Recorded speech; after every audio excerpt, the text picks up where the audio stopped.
So, you want to own a rental property? My name is Garret Wong, owner of Upper Edge Property Management, and today we're going to be discussing the concept of substitutional service.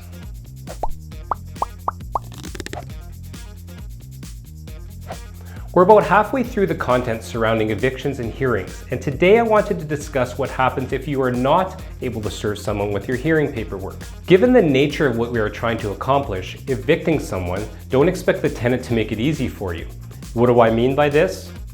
Well, they know this is coming.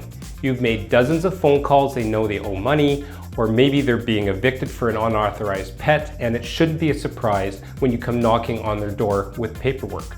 But what happens if they don't answer the door or aren't home on purpose? What are your next steps? Well, the RTB has allowed for this situation with something called substitutional service. Let's take an excerpt from the RTB's website. Substitutional service is an alternate way for a claimant to give a respondent notice of a hearing where service attempts fail.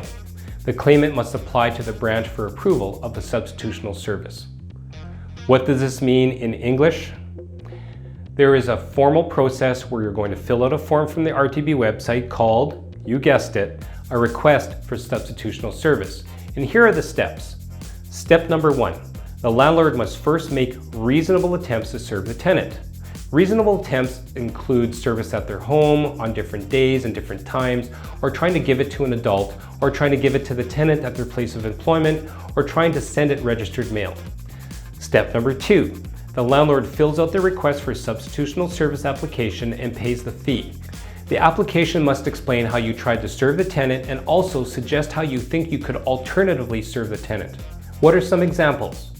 Sending by prepaid first regular class mail, delivering in person to an adult family member, delivering in person to the tenant's employer if the employer can guarantee the respondent will receive it, placing an advertisement in the legal notice section of a newspaper.